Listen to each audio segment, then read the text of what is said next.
Baik, dalam pertemuan ini saya akan berikan teladan eh, aplikasi statistik Kolmogorov-Smirnov pada eh, pengujian satu populasi. Jadi di sini hipotesis nolnya adalah apakah distribusi dari sampel yang diambil itu populasinya berdistribusi sebagaimana dituliskan dalam hipotesis ini. Ya.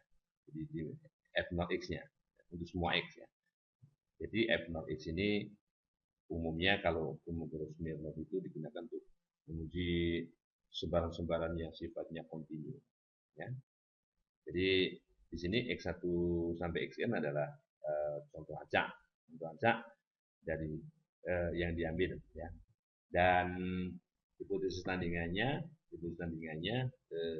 menyatakan bahwa fungsi sebarannya tidak sama dengan F0x untuk beberapa nilai X saja.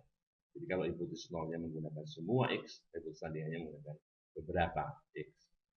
Di sini Snx adalah fungsi sebaran empiris. Dan kalau di buku lain mungkin menggunakan notasi yang lain juga ya, fungsi sebaran empiris. Dan F0x adalah fungsi sebaran yang dinyatakan pada hipotesis nol. Oke, nah teladannya seperti ini. Oke.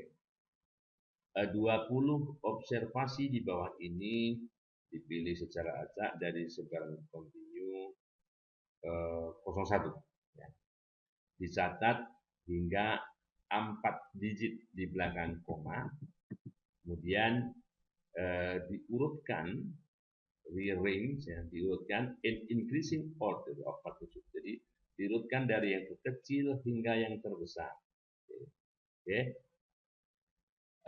Tentukan nilai dn dan uji hipotesis nol bahwa akar dari bilangan-bilangan ini juga berdistribusi 01. Jadi kalau ini sampel, dianggap sampel, ini sampelnya, kalau sampel ini kita akarkan dari nilai akar-akar ini, apakah kalau itu sebagai sampel dari populasinya juga berdistribusi 01, seragam 01. Itu permasalahannya. Baik, untuk itu kita lakukan sebelumnya kita mesti transformasi dulu dengan akar ya. Diakarkan semua, bilangan-bilangan ini diakarkan semua ya.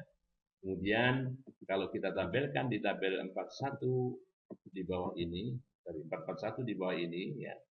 Jadi ini adalah nilai yang sudah diakarkan ya, nilai yang sudah diakarkan.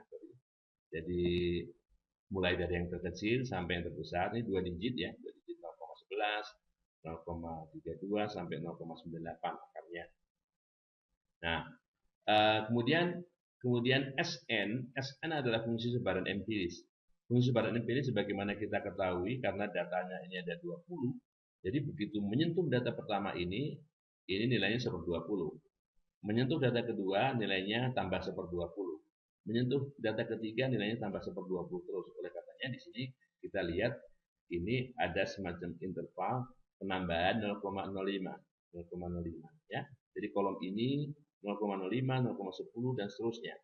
Atau 0,05 kali garis keberapa di sini ya. Nah, kemudian, di sini adalah F0x-nya. Sebagaimana kita ketahui bahwa sebaran seragam 01 itu fungsi sebaran kumulatifnya adalah Fx sama dengan X. Jadi F0x-nya ini sama dengan X di sini. Sama dengan X di sini. Jadi kalau di sini misalnya 0,76, di sini 0,76. Di sini 0,6, di sini 0,6. Di sini 0,96, di sini 0,96. Ya. Nah, selanjutnya kolom berikutnya adalah perbedaan nilai ini. Perbedaan nilai ini adalah min 0,06. Ya, ini kalau ini dikurangkan 0,55, 0,72, min 0,17, 0,85 ya, min 0,06 dan sebagainya. Ini ya di sini. Nah, kemudian seterusnya.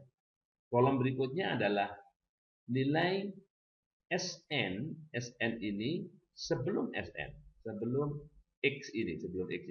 Kalau sebelum X ini belum ada, ini kan X min epsilon. Kalau epsilonnya bilangan positif yang kecil, maka sebelum 0,11 belum ada data.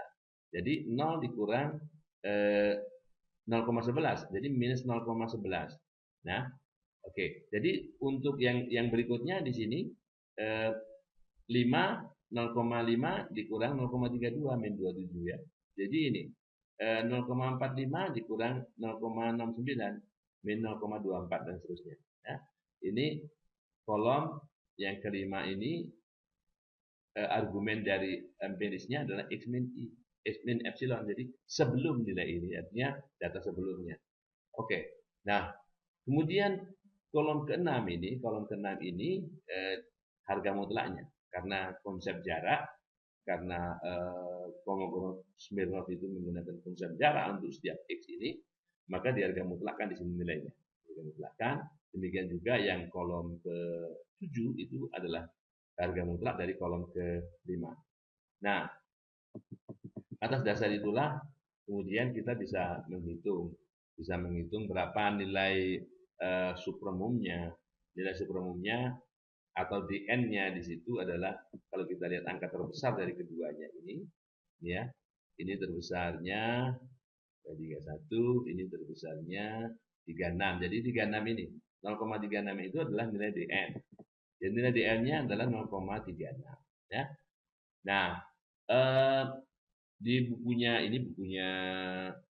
Chakraborty, Subhabrata Chakraborty dan Jean Dickinson Dupont ini, di bukunya Non-Parametric Statistical Inference edisi kelima ini, ada tabel F di sana dengan kalau taraf nyata pengujiannya adalah 1%, kalau 1% untuk N20 itu nilai penolakan hipotesis nolnya adalah kalau dn-nya lebih besar daripada atau sama dengan 0,352.